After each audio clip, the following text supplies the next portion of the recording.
Portions of this show are recorded.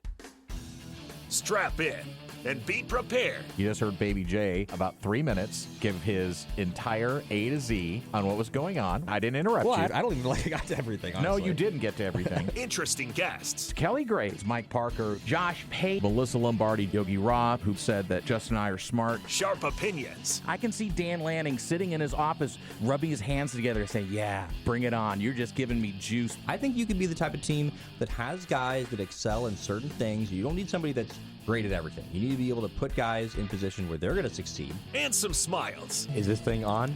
Is this thing working? No, that's why you got to do this. You got to go. Hello? Hello? Testing, testing, it's like the little testing. girl in Nemo where she's tapping on the glass. Fishy! Fishy, wake up, Fishy! It's Danny Havel.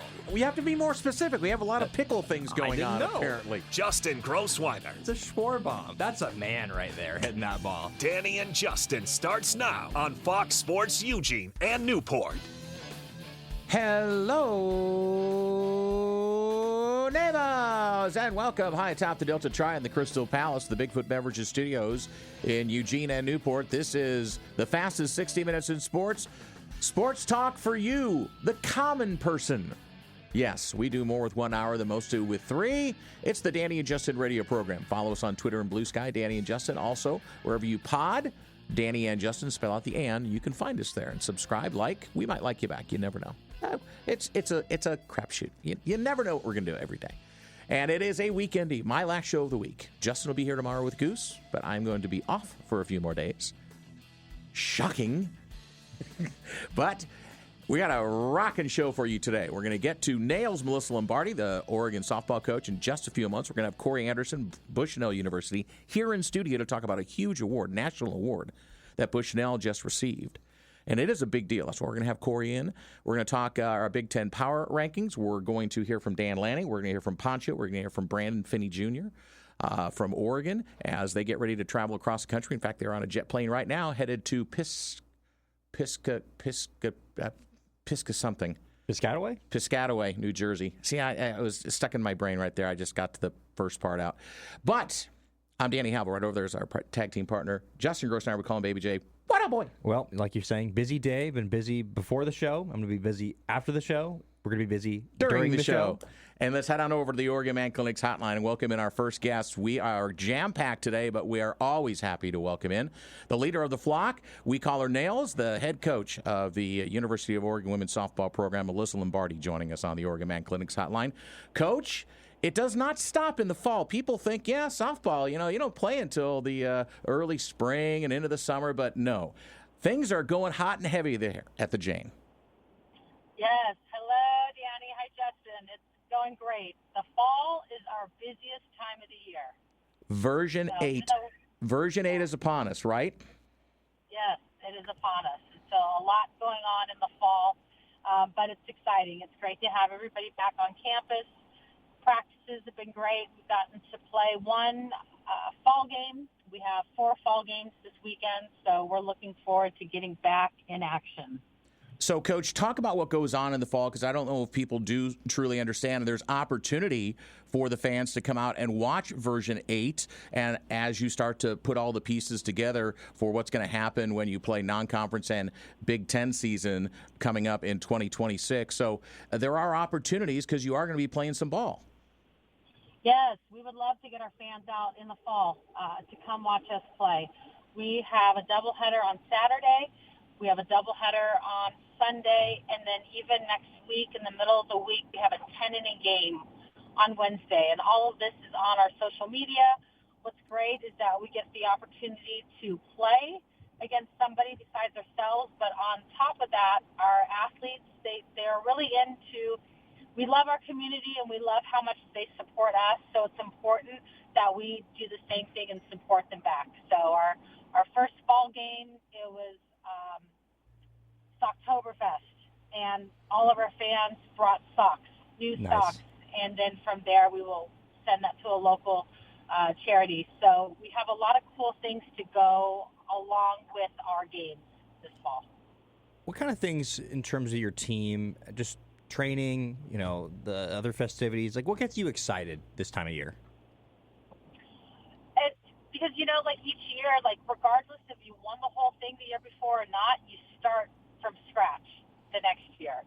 And I know, like, we were all thrilled to be at the World Series and to compete for a national championship. And this group wants to do the same thing, but win the whole thing. And I think in order for that to happen, it's important that this group come back in the fall better than they came back the fall prior. And you can definitely see the work that these guys have put in over the summer. And just we are starting, our foundation is a much higher foundation this fall than, say, the previous fall, and it should be. And so it's just exciting to see, like, all the stuff that they've been working on as individuals in the summer, and then for us to reunite and come back. The first thing we do, Women in Flight is just amazing, and they give us the opportunity to go on a retreat. And that's the first thing we do. We go on a retreat, and we get to know each other and understand, like, what version 8 is going to look like, and all the people that are a part of it. And then from there, that puts us into our fall practices, which were pretty exciting. And then obviously get to finish off with some fall games. Melyssa Lombardi, the head coach of the Oregon women's softball team, coming off another appearance in Oklahoma City at the College World Series last year with version 7 and unveiling version 8. They had a 10-inning game against Southwestern Oregon Community College on Sunday. Yes, it was sprinkling a little bit, and the balls were flying out of the Jane on Sunday afternoon. Coach, we talked a lot last year about how a team will get a personality and how the team last year, version 7, kind of grew that personality. Are you starting to see what version 8's personality is going to be like, or is it too early to see how these young ladies are gelling together? No, you can definitely see it. And, I mean, as we go along, we'll get to see it more and more. But same energy that version 7 had, like same energy. But also, too, a little, like, just maybe and I don't want to say version 7 wasn't, but you can feel this group a little more business-like right now. Last year in the fall, there were some things we just had to go through in the fall to get to a certain point, where this group, they would tell you they feel they want to get to that point right now. So it's like almost like the younger sibling. You have a younger sibling and they just do things earlier. That's kind of how I feel like with version 8. They're the younger. That's probably the best way. They're the younger sibling that has been exposed, and they want to do things earlier, bigger, earlier, and better. And it's obviously just super early on in the process. Like, how developed is your sense of, like, what your lineup's going to look like, what your pitching staff's going to look like? Obviously, there's a lot of opportunity between now and the first part of the season to actually, like, pencil in those names. But, like, just do you have a sense now of what things might look like? Yeah, I do. It'll continue to change, which is good. But I look at us offensively, and I think we're going to be extremely powerful. I'm really excited to see, like, our extra base hits, and even in home runs, like what that looks like for us this year. I just feel this. I was in the weight room the other day with this group, and the weight that they're pushing, I was really, really impressed with. And just seeing the ball flight at our stadium right now, I have a sense that you're going to feel some more power. And we had a lot of power last year, but I think you're going to feel a little bit more. And I like that. Our pitching staff right now, it looks complete. Like, I think we're going to have another staff, which is important. That was a big part of what we did last year. You've got to have a staff in order to compete from the beginning of the year all the way to the end. And I think you'll definitely feel that from us. And then I just think, you think of defense, and defense wins championships. I think our defense has always been really good, and I think you'll continue to see that look from our defense. Well, there's a strong core that's coming back, and the leadership with you and Sam Marta, your assistant, all your assistants, trying to blend all those spices together into what version 8's going to be. You get to see it as the fans, as the Jane is going to be hosting Boise State and Eastern Oregon this weekend. That's Saturday games.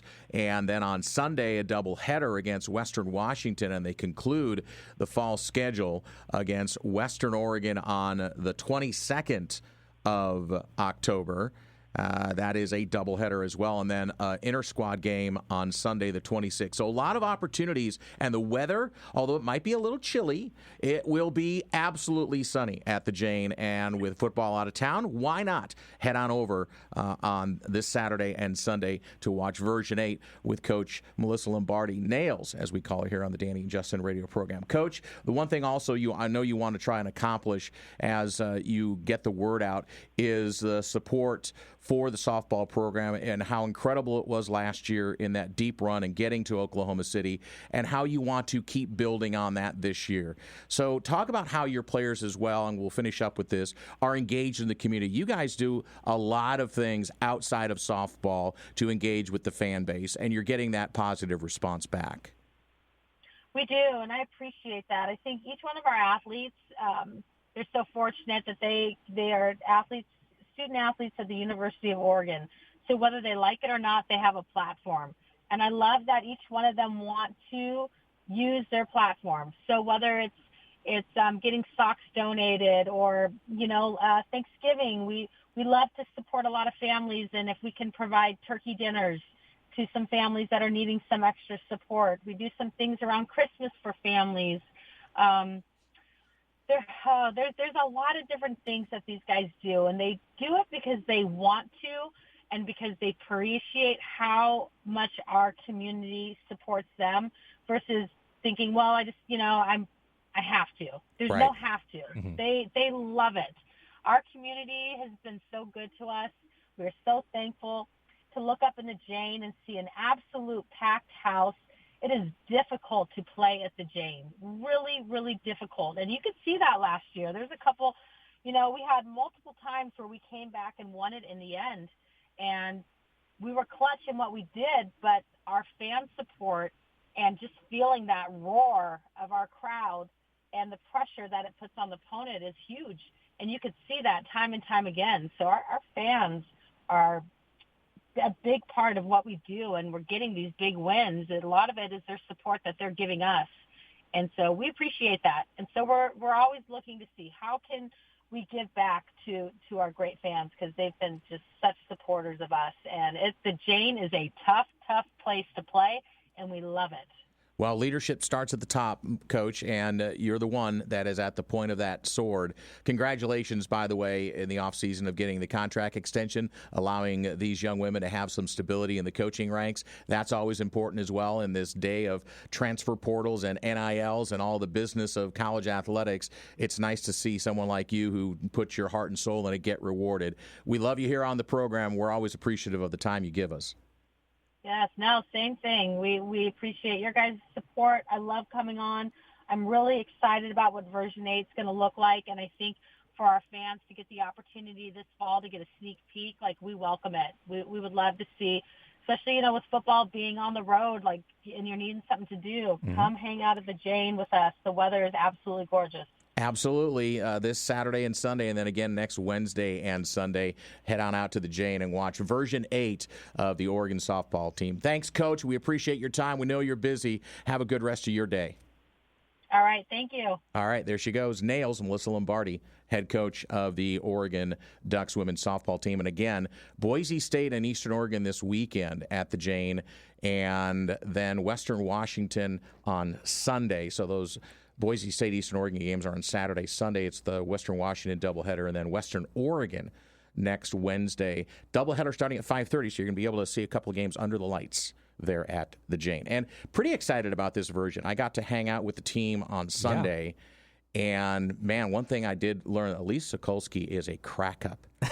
She's awesome. Not like cuckoo. She is leading the cheers, and when a home run would fly out, she'd be flapping her wings in the air like a duck flying, and it's the energy in that dugout. I could see why they're so positive, because they have. You get a sense sometimes, Justin, I know when you're around a certain team and it's like there's this little bit of juice you can't quite put your finger on. I kind of sense that and it's really early. I mean, it was the first time they got to play somebody else, but you kind of get this sense that this could be a very, very special team. Yeah. Well, they had it last year, right? Yeah. And if this is the younger sister of what the last year's team was, which is the way that Melyssa described it, right? Yeah, exactly. It seems like that's something that's just been picked up right away, right? And that's got to be exciting as a head coach to have that sort of energy early on. And it sounds like you got to see it right up close and in person. Right. Lindsey Grine, who did not pitch this weekend, but Elise did. Elise, by the way, I mean, it makes sense that she is the leader in terms of what you're seeing there because, no pun intended, she's the most senior player on this team. She's the only redshirt senior on the team. Everyone else is a senior or lower, so totally makes sense. So I'm trying to think of the other one. Kaylin Jones in the field, Riley. It just there. You saw all the same cast of characters and a lot of names that we called a lot last year. Stephanie Maake and others. Hannah Cox, right? All are back. So I mean, you're going to hear a lot of the same names that you heard last year again on this radio program as we follow the Ducks women's softball team as they went out. Have again fall schedule. It's just a testing ground. They're going to work some things out, figure out the lineup, and then they'll get back to work. And before you know it, it's going to be March. Before you know it, it's going to be late February. And they're going to be playing ball. For real. And not a big freshman class. So it's a lot of players that are coming back. I mean, you think about that freshman class last year, so impactful right away, and there was a lot of them, right? And this year it's a little bit smaller of a class. Taryn Ho, Maddie Milborn, and Amanda Urbina. So only three, an infielder, a pitcher, or two infielders and a pitcher, I should say. So I'm interested to see what kind of impact they'll make, but also I'm excited to see what the younger players from last year, like those steps that they take, because softball is one of those sports. You see players completely make a turnaround from one year to another. You can see them, they'll be sort of a light switch, role player, and then all of a sudden they hit 400, So you just never know, and that's, I think, what's exciting about the entrance of a new season. All right, so again, your opportunity this weekend to see the softball team at the Jane and take advantage of the opportunity. We encourage you to do that.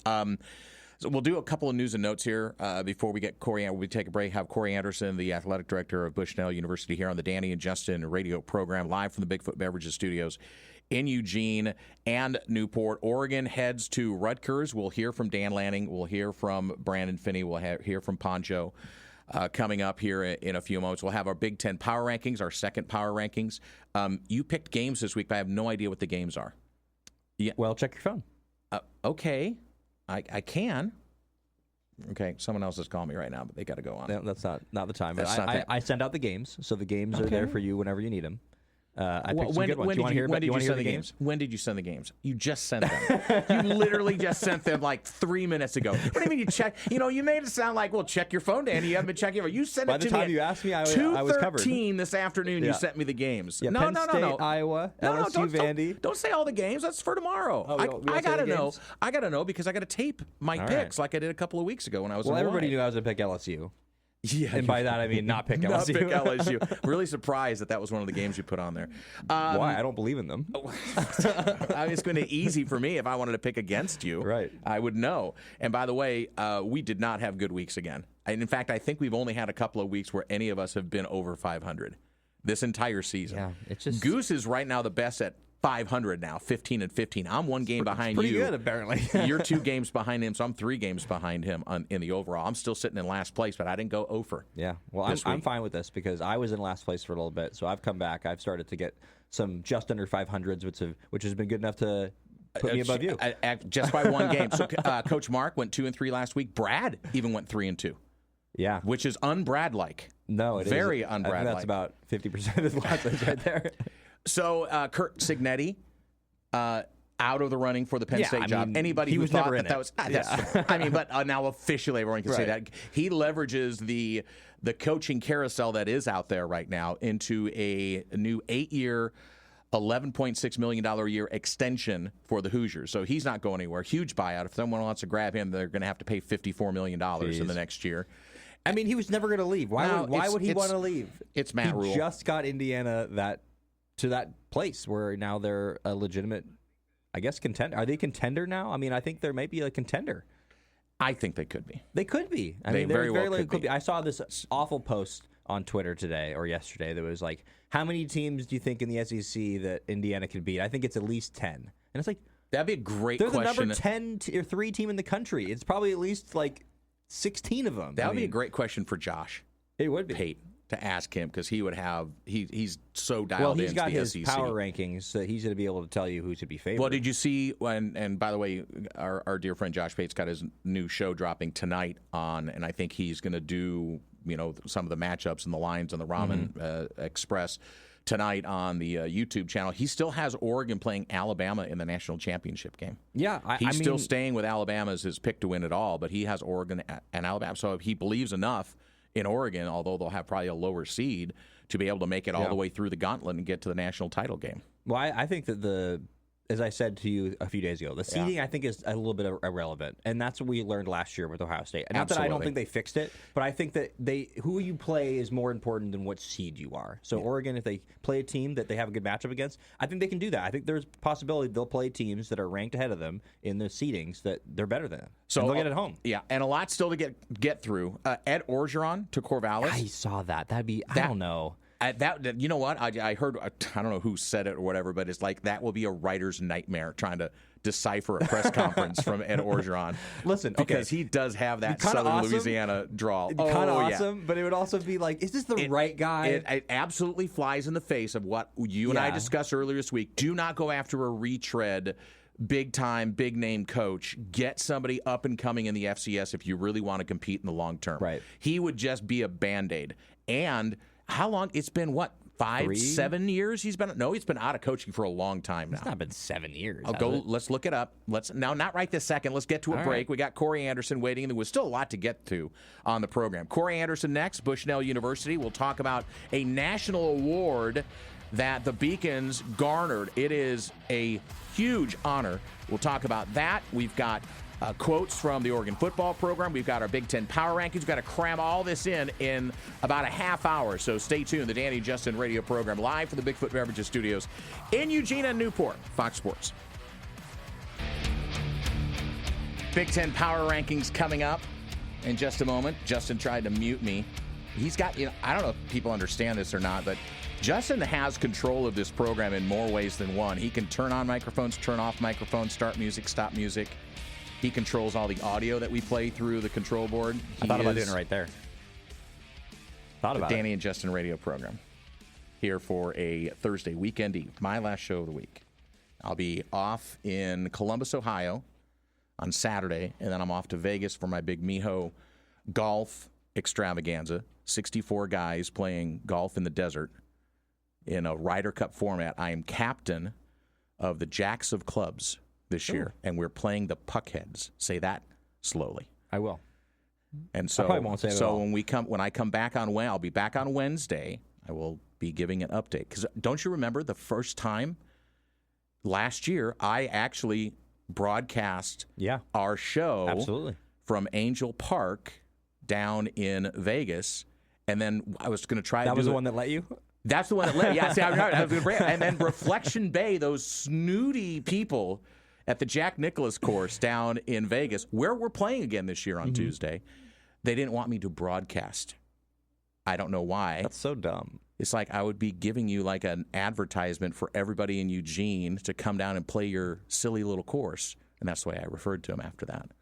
So I still bought a shirt for Not that you're bitter or anything. No, not at all. All right, the Danny and Justin radio program. Let's stop all this tomfoolery. We'll have our, again, Big Ten power rankings. We'll hear some audio from Dan Lanning and a couple of players from the University of Oregon. But first, he's sitting here patiently, as he's done for the last 20. How long have we, Corey? We go back 20? Is it 25 years? Yeah, I think so. Probably about then, back when I was at Marist. We both coaching basketball, and you were the voice of the Spartans. We both have gotten much better looking over the years. Both you have always had a face for radio, Danny. That's why he's one of the best color analysts in the business. Hey, before we get going, Yes. I'm still curious about this whole mute button. Like, this is a thing, and I could have had this for 25 years. No, I never told you where it was. That's the whole thing. It was always hidden from that. And how have I not been invited on this Ryder Cup thing that you're playing on? Because you're always busy in October. Always that. There's always that. If I asked you to take 3 days off in the middle of October to come play golf in the desert on a weekday, would you go? Boy, I would try to. I don't know if my not. wife would let me, but I would try to. Well, I was just thinking more about work, which is Well, there's that too. the athletic director of Bushnell University here in Eugene. They're right off the campus of U of O, and a proud university that has been bestowed an incredible honor. And I haven't been saying what it is because I want you to be able to say what it is. Yeah. There are, you hear, Learfield Cup, you hear all of these awards that schools can garner, and it's not just for athletic achievement, it's also through their academic and through their service work, their involvement in the community. And so all of these things at the NAIA level are baked into an award that's given to one school throughout the entire nation every year, just one, creme de la creme. So, Mr. Anderson, why don't you announce to the folks what honor Bushnell University just received? Yeah, and actually this is a new honor that the NAI came out with a year ago. So we're actually the second recipient for this because this started back for the 2003-2004 season. So we're actually being honored from the 2004-2005, so this past academic year. But it's the School of Character. And what this has to do with is really being the NAI's Champion of Character program, which is integrity, respect, responsibility, sportsmanship, and servant leadership, is those 5 core values being looked at really deeply, at our conference level, which we'd also won this year with the Cascade Conference. We were that recipient, which we learned of, and then it was about a month later that the NAI honor came. But from our conference level, from the national level, again, they're looking at those 5 core values of how do these universities, these 250 universities throughout the United States, how are they representing these values at a level that has a positive impact on their campuses, within their community, with their student athletes, with their fan bases, with their families. And yeah, it was interesting. I when we received this honor from a conference level, I was like, pretty cool. Yeah, it was. It was very cool. This is the first time our conference has ever had the award. And so we received that, and I'm very proud of all of our student athletes, coaches in our campus. And Sarah Freeman, our associate athletic director, and I, we definitely had a conversation of what would this be like if we'd ever won this on the national level, which again, they had just the previous year. It was the first time this award's ever been bestowed on anybody. And it went to Carroll College out in Montana, and I was like, "There's no way!"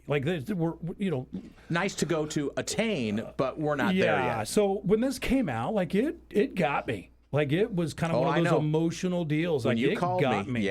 I was I've been the AD at Bushnell on my 21st year. We've got a staff there between Sarah and our assistant athletic director for communications, Nick Askew. We've been there for together for 20 years, and we've got a tenured president. Dr. Womack has been there 15 years, and I've had 2 VPs that are both outstanding, in Michael Fuller and Jocelyn Hubbs, and their leadership over 20 years, and Jocelyn 30 years. Not trying to age anybody out there, but so we've all been doing this together a long time, and it's not just about playing the game, and it's not just about winning, or it's not about a facility, it's not about a student athlete, but it's everything put in together. Again, just being a champion of character, being a great role model for kids in the community, being a program and programs that people walk in the gym or on the field and they watch it and they're like, oh, that's a high level of competition. Those are high level athletes. I want to come back and see this team again. Plus, they're fun to watch, and you throw in the academic side. Again, you throw in the community service. And anyways, but long answer, yes, that's what this award was based off of. The NAI, they flew their constituents, out to us from Kansas City, Missouri. This was now, I think, 4 weeks ago, and presenting this at a chapel service on our campus to our whole campus. And, we got the 12-foot banner in the gym. We have the conference banner in the gym. We got a national, there's a national championship level trophy that came along with this. And it's been an awesome month, to be a Beacon. Not only is this happening, but we also had a coach, get a coaching with character award. We had a men's track team that got a national team of character award. So there's a lot of really good things happening at Bushnell University athletics. And matter of fact, we're celebrating our 130th year. We've got this event happening Saturday night over at the Valley River Inn, along with we've got games. Hey, we're playing Corbin University, our rival. It's kind of, a little Duke, North Carolina, a little Oregon, Oregon State. So women's soccer, we're playing them at 4:30 today over here at Civic Park, followed by the men's game at 7. And then tomorrow we've got College of Idaho volleyball. They're ranked number 17 in the nation. We're ranked number 23. And then on Saturday, we host the number 1 ranked Eastern Oregon Mounties. They're undefeated. They're ranked number 1 in the NAI. And so we got them at 4 o'clock on Saturday as well. And so, yeah, a lot of big things and cool things happening. You mentioned across the street from the U of O. We are across the street from the U of O, but we are our own campus. We are our own entity, and we're very proud of what we've grown into over the years.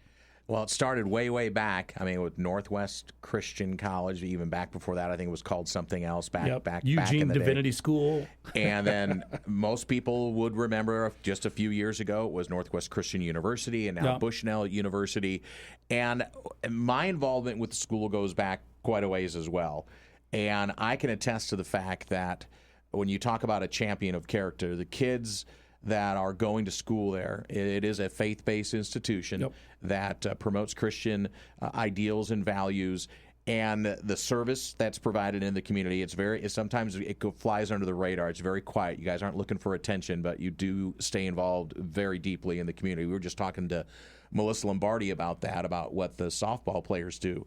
So I think it's fitting that, and by the way, we're with Corey Anderson after that introduction by Corey. He is the athletic director at Bushnell University here on the Danny and Justin radio program on Fox Sports Eugene and Newport, is that it is recognized. But it's also, I know the university's thrust and motto is to be selfless. So it's not like you were looking for attention. It's not like you were lobbying for this. It's like if this comes, it's just a credit to all of the people, past, present, and now into the future, what the values of what Bushnell University stands for. Yeah, 100%. And Danny, I appreciate you saying that, because we put a video, or the NEI put a video together, and Danny was the voice of the video, so he knew what to say on that.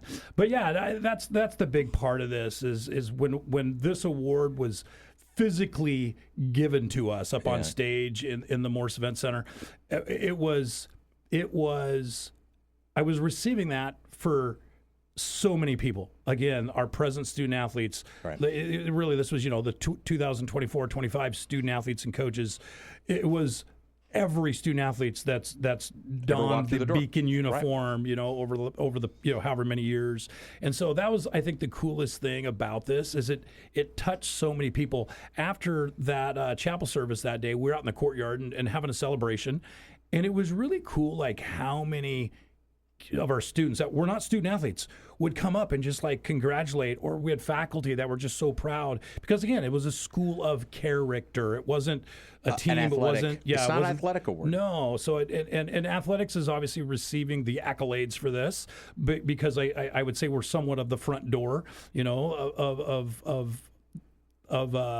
of this award. But at the end of the day, it was honoring Bushnell University, and again, to receive that and as a national award has just been very rewarding. But yeah, there was nothing that we set out at the beginning of the year. Normally, you have your preseason and your in-season games, your postseason. As a team, you're trying to fire up, and hey, we're trying to go to nationals. Right. There was nothing about us as we were setting up community service events going, well, this will look good on a resume. That's not what this is. We've been doing the same thing and then adding to it over the years. It just now it's being recognized, and it's not changing what we're doing going into next year. We're doing the same thing, and we're not saying, hey, back to back. No, someone else is going to receive this because it's well deserved, But for right now, we're enjoying what this means to our university. And it just seems like you have an amazing culture there, and you kind of listed some of the people that have been a part of this for a long time with you. Just can you talk about how when you're around a great organization, a lot of time it's about the real people, not just about concepts or things on the wall and belief. Slogans, exactly. Mottos. It's about the real people and how they create the culture. Can you kind of speak on that? Yeah, and we're definitely a relational university, and this goes back again. This was going on before I was ever there. Back. Our people are what make the campus, and it's our people now, it's our people then. And when kids come on, and we hear this all the time, when kids come on and their families come on for recruiting visits, their experience that they have with our students or with us as athletic administration or with our, being with the team, they're not just coming in and looking at the facility and meeting a coach and, walking out the door. Like, we want them to know what they're walking into, because at the end of the day, people are coming in and they're interviewing us, probably even more so than we're interviewing them. And we want to make sure that they see us. And again, we're about relationships, and I always tell parents, because we always get compliments on recruit days of, man, you guys are just so nice, and this is such a great day. And I'm like, I just want to make sure you understand, like, this isn't today. Like, this is going to be for the next 4 years of your student's life. Not a show. Yeah, exactly. So, I mean, it's just, but we're very intentional. When we're hiring people that are going to represent.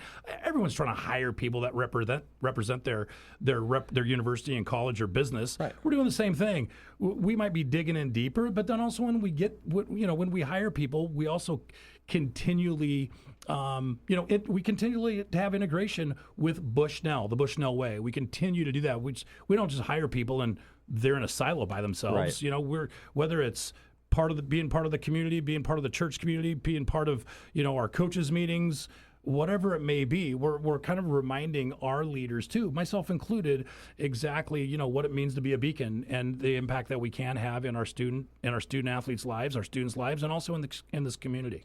Well, the NAIA School of Character, it's quite an honor, and Bushnell University, the 2024-25 recipient. We've been with Corey Anderson, and I kind of feel like this is a fireside chat. And Corey, now we're going to have Coach Corey's podcast, which will be appearing Monday, Wednesdays, and Fridays throughout the rest of the year. Because I felt like this was a George, and say I'm gonna. He's not gonna get this reference, but it's like George and Gracie. When I get you on, I can just ask you one question. You're not old enough, and you go, and you get the reference though. I can ask you one question, and you're off to the races, man. That's why I make your life easy. Yes, you do. You I'm always an easy have. Interview. Always have. Coach, what an honor. And we look forward to what's next. And obviously, there are some seniors out there right now that are looking and trying to find a home to keep going in their educational journey. And I would encourage anybody from the sound of our voices here and on the coast in Newport, when you're listening, go check out Bushnell University. If you want to find a home, and that's the center of the universe, is right here in Eugene. It's not just the University of Oregon. Yeah, no, 100%, and we're open for business. We've got. I mean, in all reality, a lot of people don't realize we have 17 athletic opportunities. We have 320 student athletes. We're playing everything your high school does, minus football and wrestling. But we are out there, and fall, winter, spring, and the level at the NAI is very high. If you've never seen an NAIA level competition wherever you're from, go to a home game. Whether you're up in Salem or you're down Eugene or you're up in the Portland area, go to a home game of an NAI university. You'll walk out of there pleasantly surprised. Absolutely. Corey Anderson, the athletic director at Bushnell University, and congratulations again to you, your entire staff. They're near and dear to my heart, and what an honor. And I know that you're just busting at the seams about it, and you're going to feast on this for a little while because it's a great thing to have. There you go, Danny. I appreciate you. Thanks for having me on the air today. This was a lot of fun. Good to see you. Keep working on your golf swing. We won't talk about the back nine where you finished at the other day.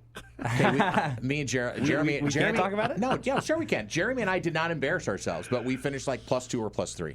And the winning score was -3. And Corey's team finished -2. He and DePaul. The winning score is -5, just for clarification. Oh, really? Yeah, they cheaters. They birdied the last hole again or something. No. They had some kind of Wreck-It Ralph cheat code thing going on there on that course. By the way, I'm going to have to tell my wife, your beard's shorter than it was. I did just. See? I gave it a small trim. I noticed things like this. Coach. All right, there People it goes. can't see, but yes, I've got a big white beard. Hide your kids a little bit, but I'm Santa. I'm Santa Claus during the month of December. He is. Little side gig, so it's been a lot of fun. Yeah, it is. There he goes. The great Corey Anderson, athletic director at Bushnell University. When we come back, we'll hear some audio from University of Oregon football as they get ready to head to Piscataway, New Jersey. I finally got it out. There you go. In my brain.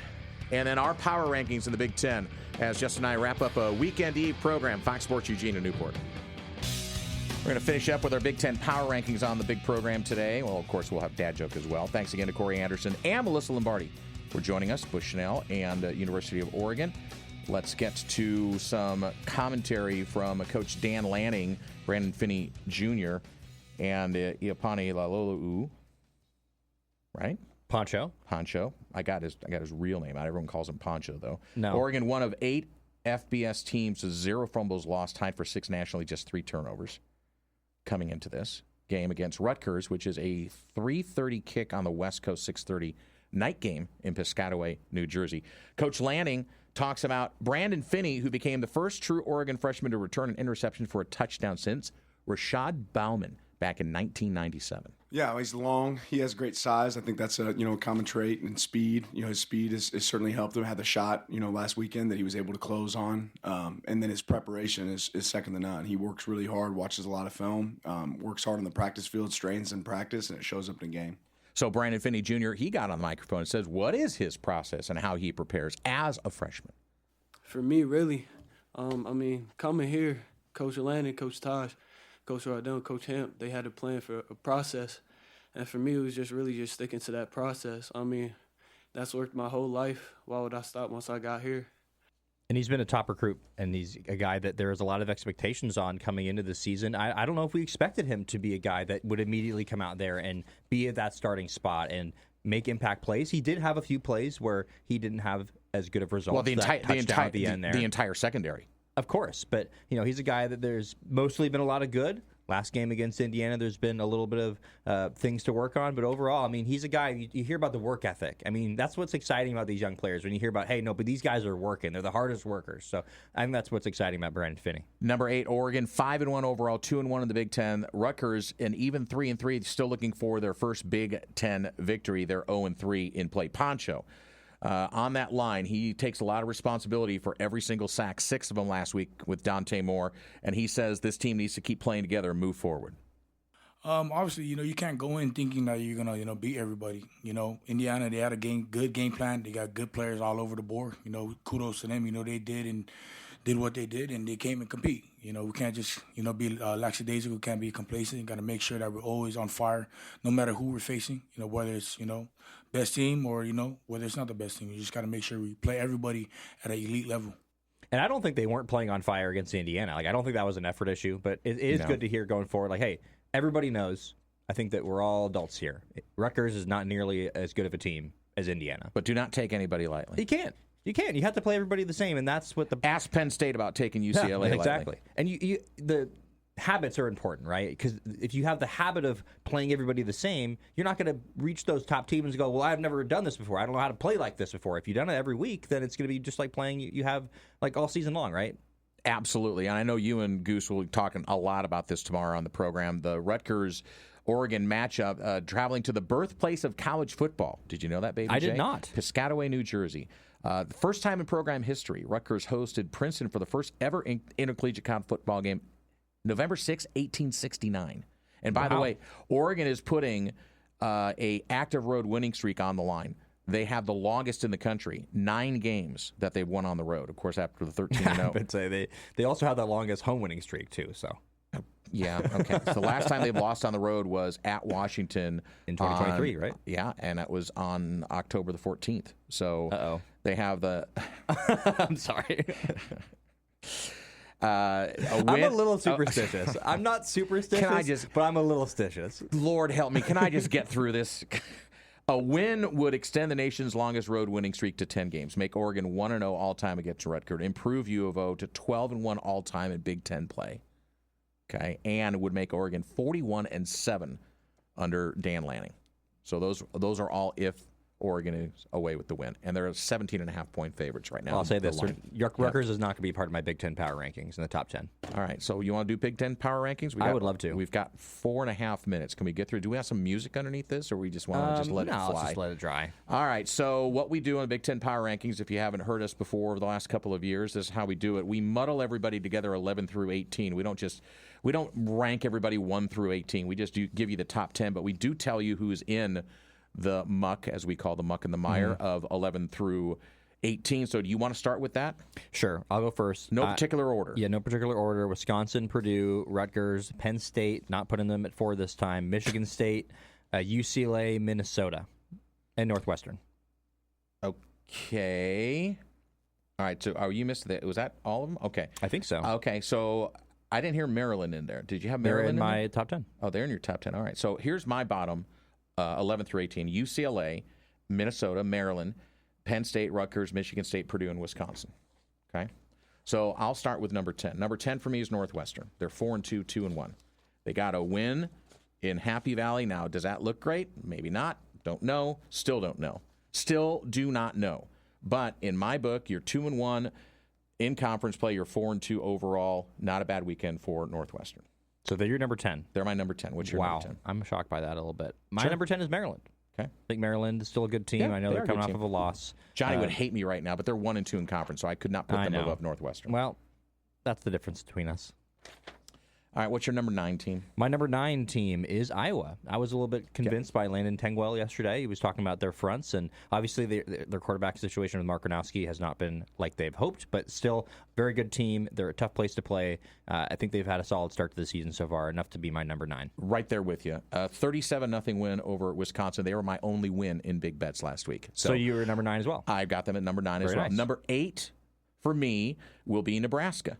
Despite that head coaching buzz around Matt Rule and Penn State and all that, they beat Maryland 34-31 on the road. I think they're going to hang around. I don't think they're the worst. I don't think they're the best. They're right there in the middle of the pack. In fact, at number 8 in the middle of the pack. I'm going to go with Michigan. Michigan is a team that I think is kind of on that borderline of the top 25. They're a very talented team. They're not nearly as good as they were when they won a championship a few years ago, but they're still that team that I think has like the physical talent that I'm not going to take over. I'm not going to have them under a lot of different teams, so I'm having number 8. All right, number 7? Number 7 for me, I'm going to go with Illinois. So maybe a little bit lower than I had a few weeks ago, but I still believe in this Illinois team. I think they should be ranked right now.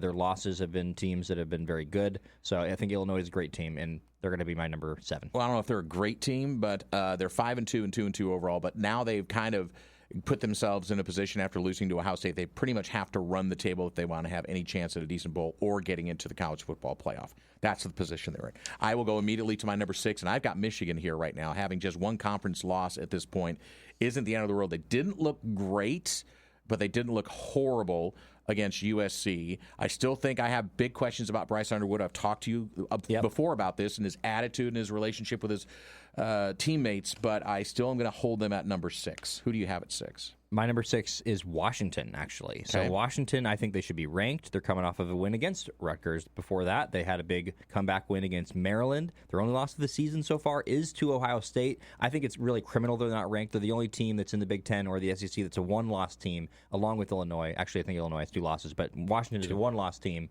and they are not ranked. I think it's a travesty. All right, so who you got at 5? Number 5 for me is Nebraska. So that's, Matt Rule. I think he's a solid coach.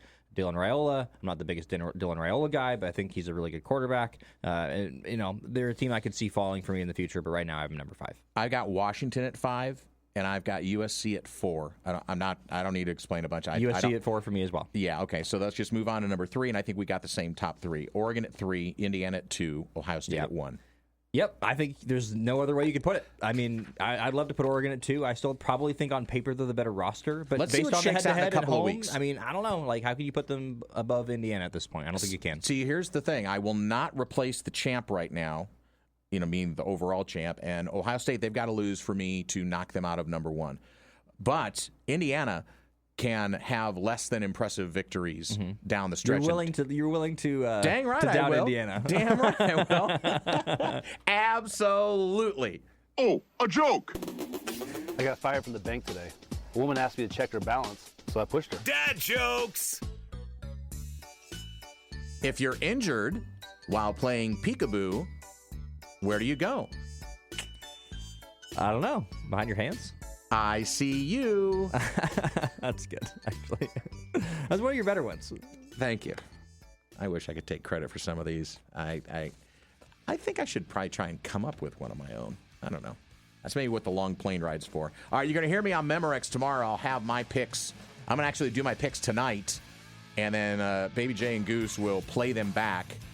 So it's on the record. Trying to recover here. I'm now 3 games behind Goose and a game behind you, Baby J.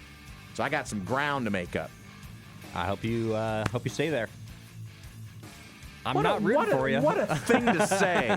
All right, friends. I'm off till next Wednesday. That's when I'll return. It'll be a big week for the Ducks as well, as they will be on a Road game this week, and then back home against Wisconsin. Wisconsin week next week. Big week for me. All right, let's take them one game at a time. Put a smile on your face, someone else. They deserve it, so do you. Thanks again to Melyssa and Corey. God bless. Peace.